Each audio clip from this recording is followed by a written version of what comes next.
Hi, everyone. My name is Alessio Ponzio. I'm an assistant professor in modern European history and history of gender and sexuality at the University of Saskatchewan.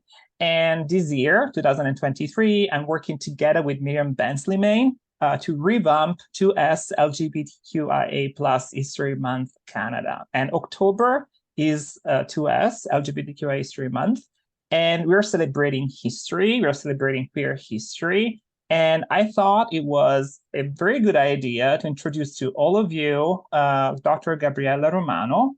We're going to have a conversation together with her about her scholarship, but also about her book, Italian Fascism's Forgotten LGBT Victims, Asylums, and Internment, 1922-1943, that will come out early next year with Bloomsbury. So I'm super excited to have Gabriella here. And I'm going to ask Gabriella if she can please introduce herself. Hello, everyone. Thank you for inviting me, Alessio.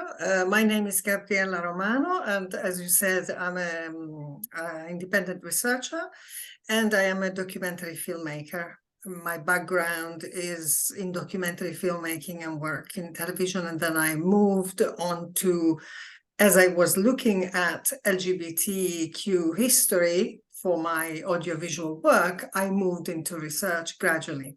So here I am in two, as we say, in two shoes, one foot in two shoes. Translate from Italian.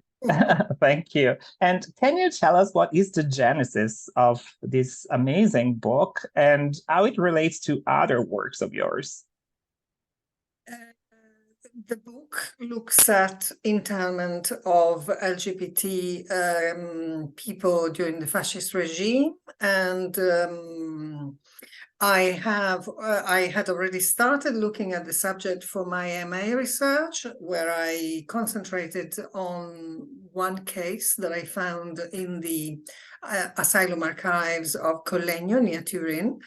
A man interned because of his homosexuality in 1928. And so from there, I expanded for my PhD, and I researched into 3 different institutions in 3 parts of Italy. That is Florence, Rome, and a small town in Calabria called Girifalco.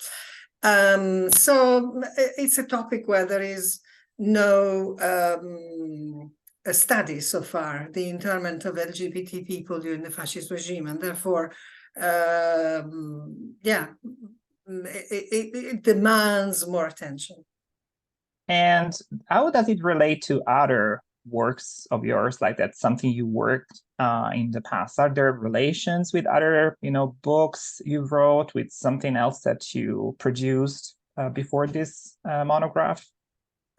I concentrated on the experience of LGBTQ people during the fascist regime. So I made documentaries that consist of a collection of oral history interviews on the experience of gay men, lesbians, and transgender people, what we would call later transgender, certainly not during the fascist regime. However, that their recollections of their lives during the fascist regime. So in that way, this work stems from my previous interest and research into the field, but this is the first time that I look into mental health, psychiatry, and the fascist regime with in regard with LGBTQ people. This time and my previous book, which stemmed from the MA study. And how is it different from other people's work, other scholars' work? Because there are not many, books, articles about LGBT people during the fascist regime. There are some. So how does it relate to them, and how is it different, maybe, from other people's work? Talking about my previous work is based on oral history, and there have been other oral history projects on the fascist period, LGBTQ experiences of the fascist regime years. Not that many, but there were certainly a few. And so I would put my work within that, let's say, focus of scholarship. In the case of the history of psychiatry, this book relates to other texts of history of psychiatry, but not necessarily, certainly not to do with LGBTQ experiences, because, as I said, there is nothing available on the topic. So I draw from different sources for this particular book. I looked into, as I said, asylum archives documentation that consists primarily of medical files of patients, but also internal documents, exchanges, administrative type of documentation, and history books that relate to the history of the institutions that I analyzed. And I also looked at a considerable number of theoretical work to do with how psychiatry dealt with homosexuality, sexual inversion during the fascist regime, and what were the theoretical roots of the theoretical positions of the fascist regime psychiatrists.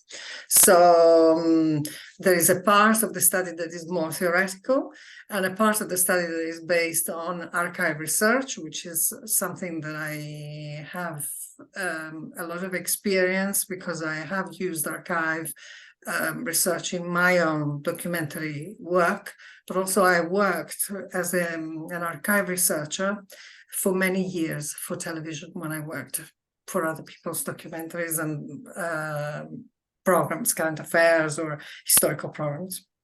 Yeah, so a lot of experience that really, I think, helped you a lot in putting together, this work. And when I was in grad school, my professors are always telling me one thing that you must do, you must be able to tell very briefly what is the main point, what is the main argument, right, of what you're trying to do in your work, which is not easy.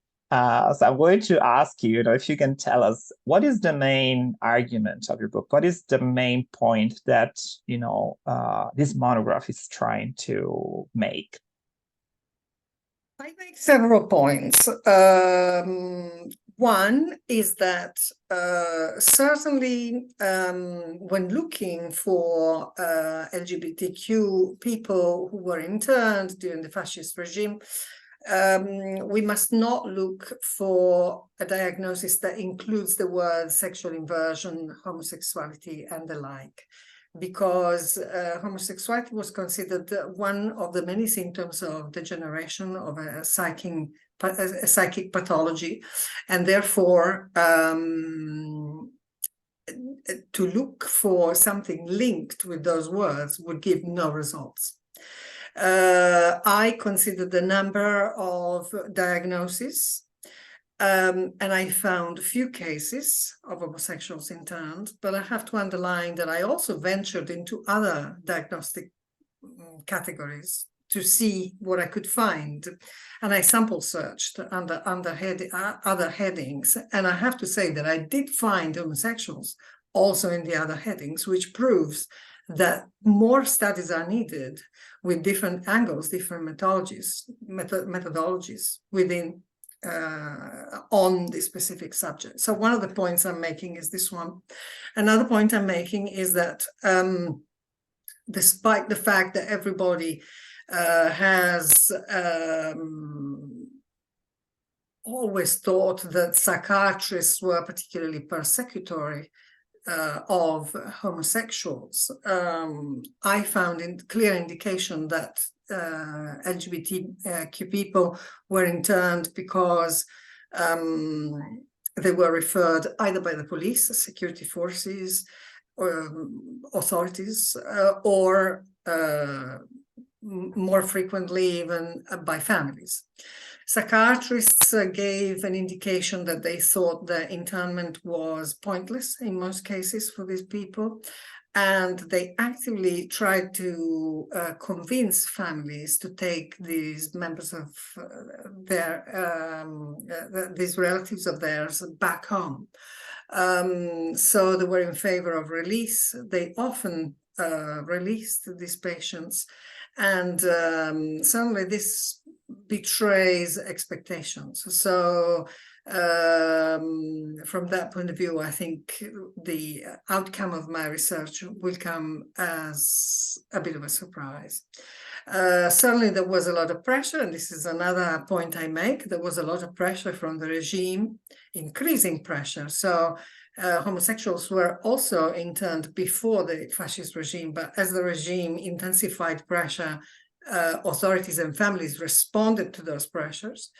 And psychiatrists kind of claimed their independence and the medical role that was assigned to them rather than the social control role that the regime wanted to impose to them.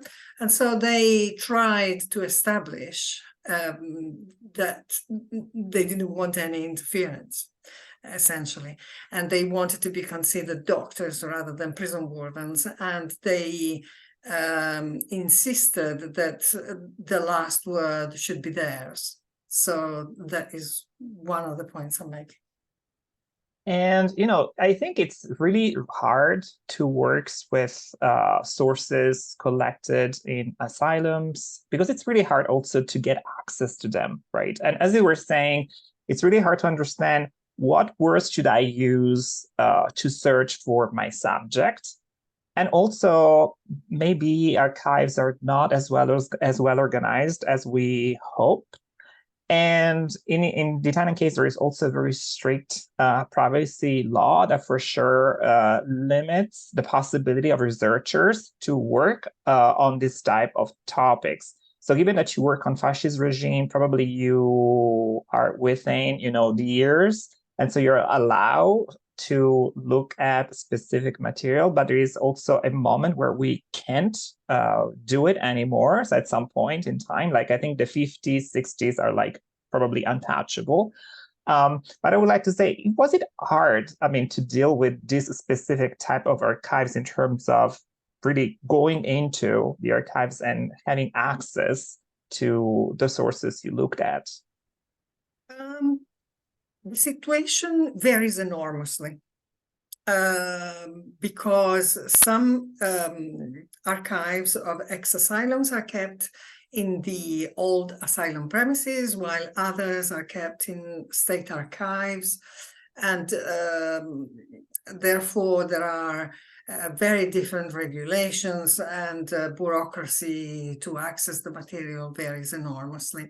So if you go to the state archive, you're guaranteed certain opening times. There is staff available to you. They can facilitate your research quite a lot.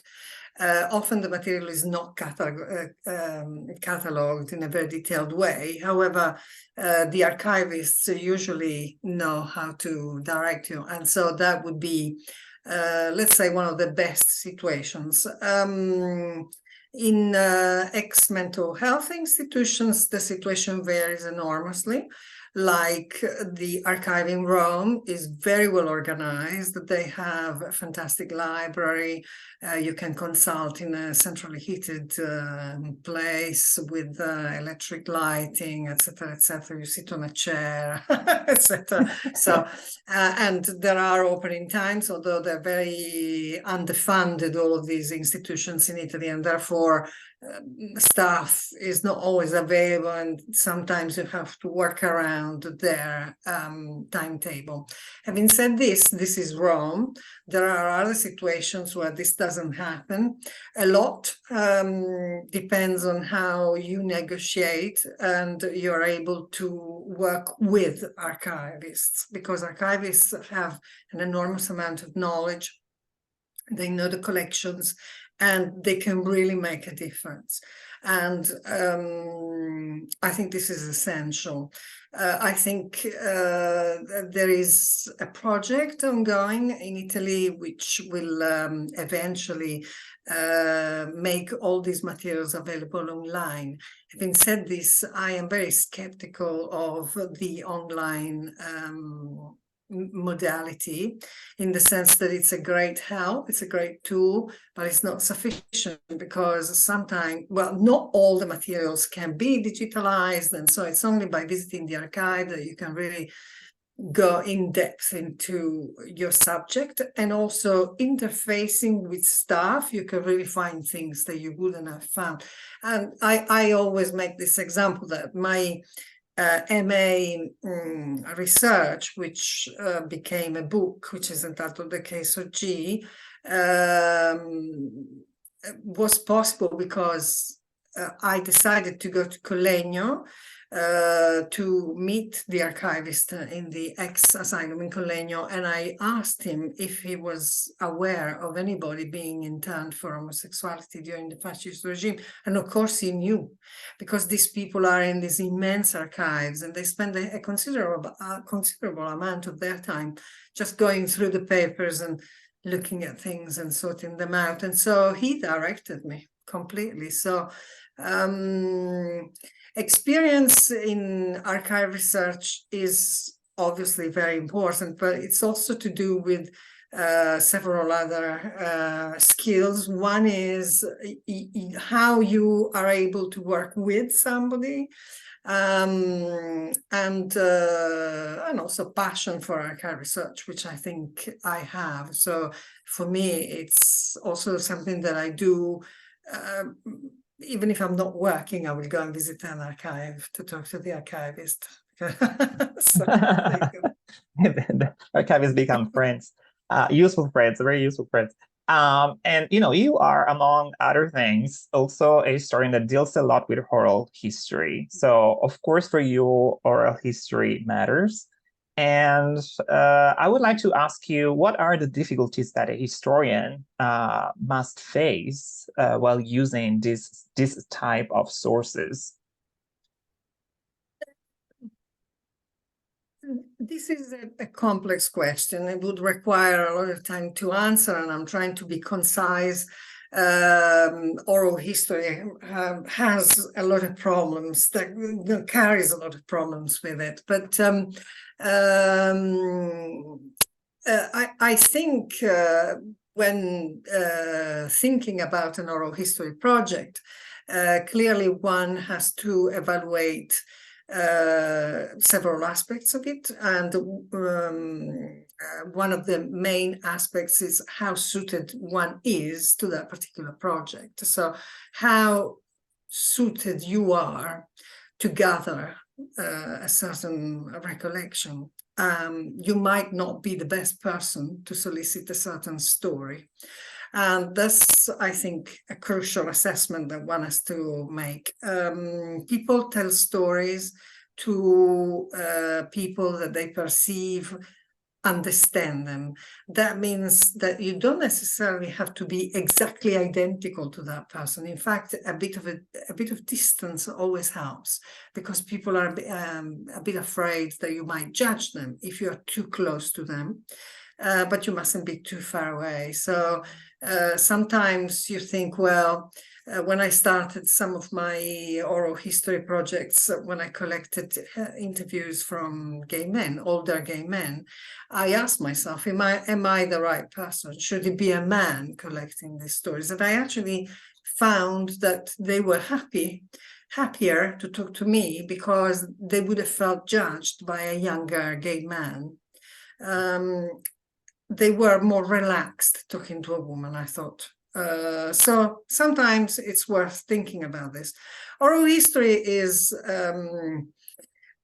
a very valuable approach, because it gives flesh to historical concepts, to historical ideas, to you can really measure what a peace treaty means by talking to people who remember what happened afterwards and before, and how they experienced it. Clearly, it's not objective, it cannot be, memory changes, people never release the same interview twice. So there are aspects of it that one has to take into consideration, also self-censorship, several issues. But I do think that it's a very important, it adds some very important information that you wouldn't get from any other type of source.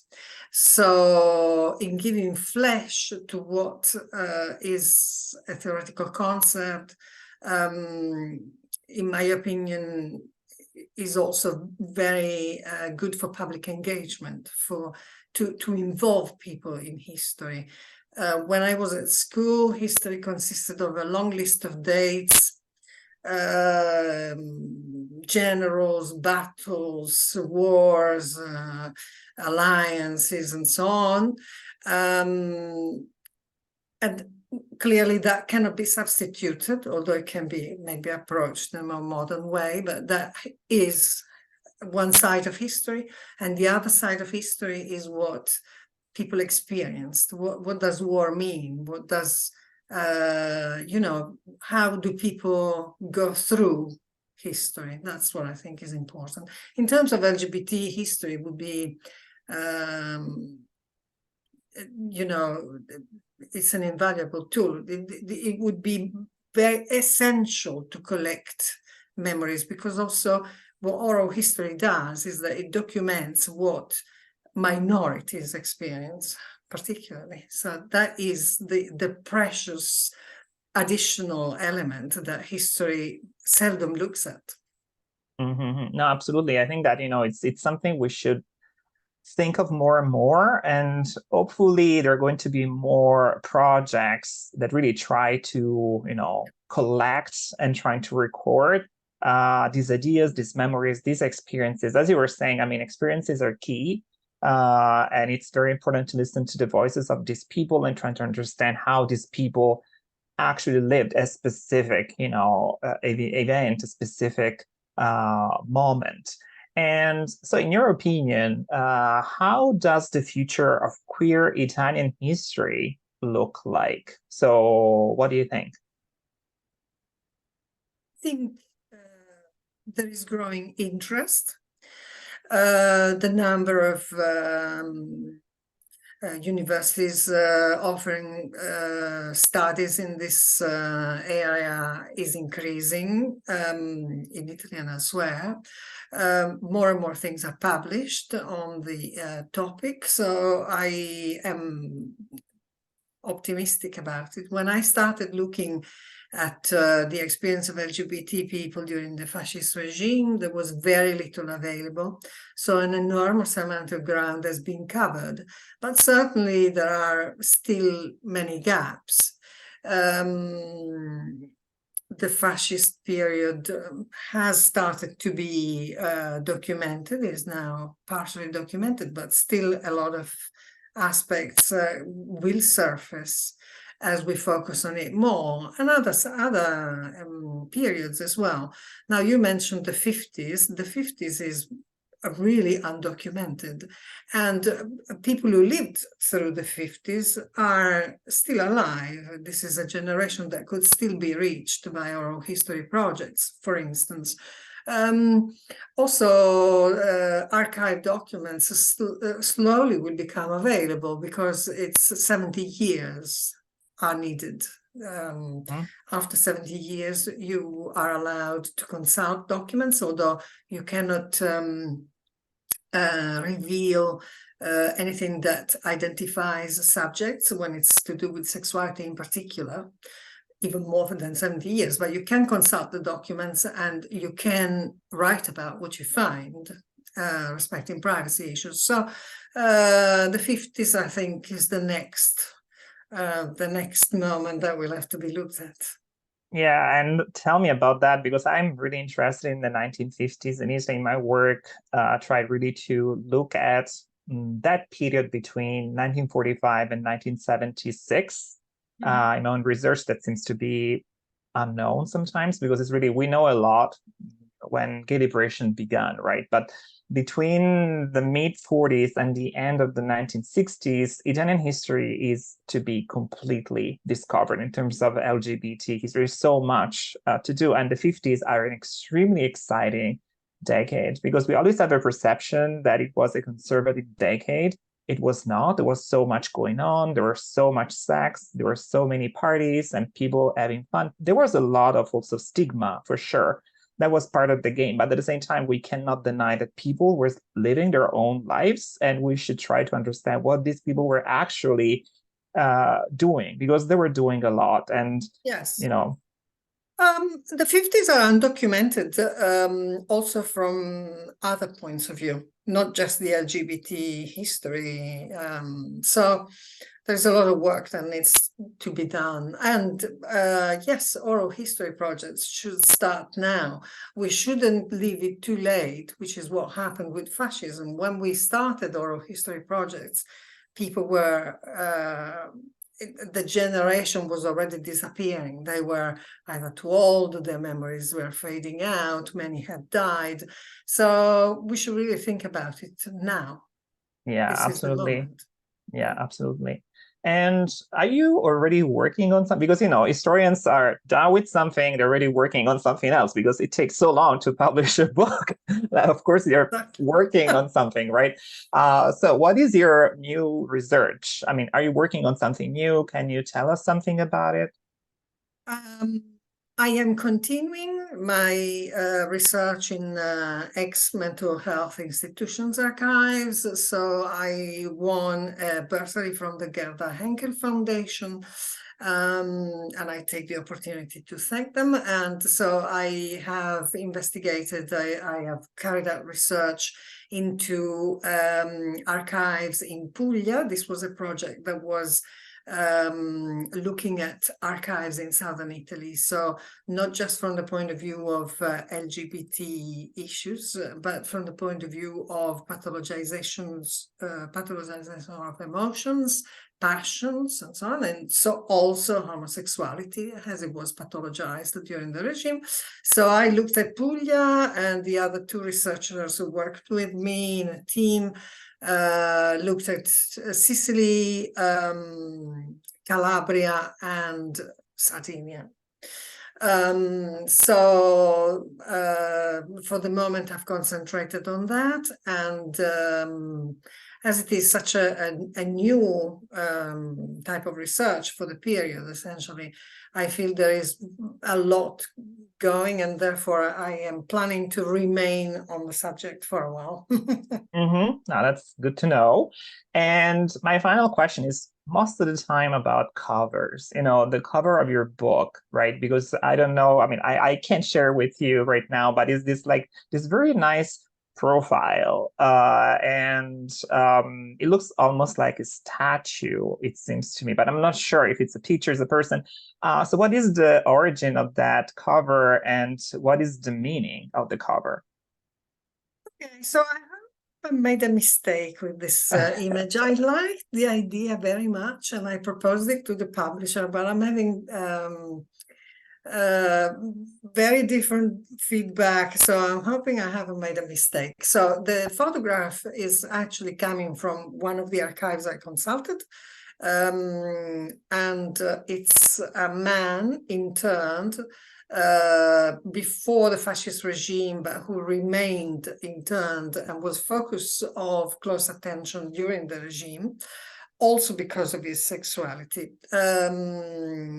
I like, well, first of all, I couldn't possibly show the entire picture. They wouldn't give me permission anyway, and I wouldn't have done it because photographs that appear in medical files are very sensitive and for privacy and for ethical reasons, I wouldn't disclose them. But I could disclose part of it that doesn't identify the subject. And so the man, I chose this man who was photographed in different ways as they were when they were photographed, so full length, standing up, etc., etc. But as it was photographed in profile, he raised his head, and as you say, was quite handsome. He has quite a sensual mouth and an important profile with a pronounced nose, and he raised his head in a kind of if not proud attitude, certainly not submissive, not totally victimized. And I thought he was not talking, his mouth is closed. And I thought he represented something that I encountered in the medical files of many patients. So if not pride, there was certainly a lot of courage. And this can be deducted by what these people told the psychiatrists, as it was transcribed in their medical files. People lived lives, they were very rebellious of impositions. They were brave in sustaining this and enunciating this to the medical professionals that they identified as the authorities, the oppressor.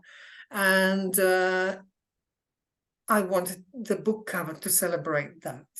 Now, I don't know whether this comes across. Maybe it just means this to me, but I wanted to have it on the cover. I have to say that I was listening to your description and it sounds so beautiful and amazing. I think that really it's this idea of pride, this idea of,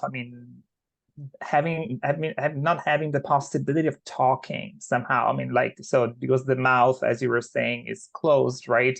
And at the same time, we don't see completely the face of this person, and so it represents a person that is interned, a person that, we cannot see, but at the same time is a person that you rediscover. It's a person that has a voice thanks to your work and thanks to what you're doing. You gave voices to many people, and you gave voices to many histories that have been forgotten for such a long time. And so I think that maybe that cover is the right one. This head, and as I read all the words that these people were telling the doctors, not only medical files, but also in reports by psychiatrists that were published on psychiatric magazine journals at the time. People had a lot of courage. They really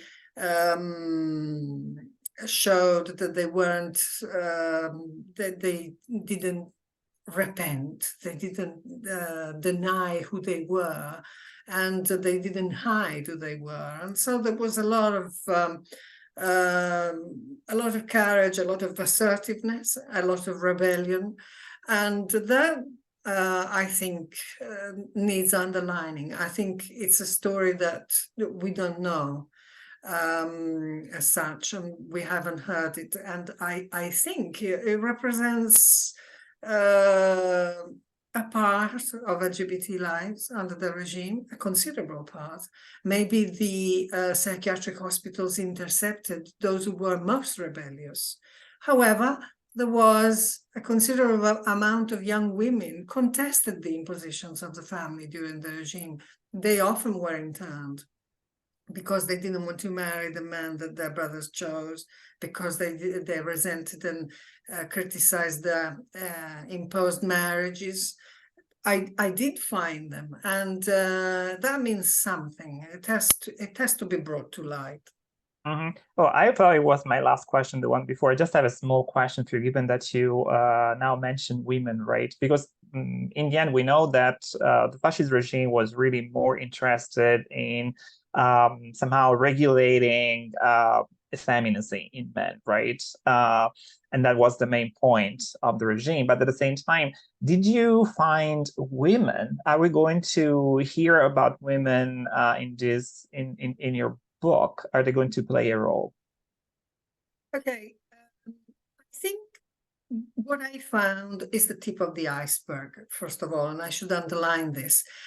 Many times there are very cryptic descriptions of the sexuality and the immorality, the indecent behavior, and these are not dwelled upon by psychiatrists. partially because at the time silence reigned, and therefore on these issues people did not want to talk about and spell out what they were. Partially because to spell it out would have entailed a lot of extra care and extra security measures that had to be in place to handle certain patients. And so there are very vague definitions, and within those vague definitions, almost certainly there were many gay men and many lesbians.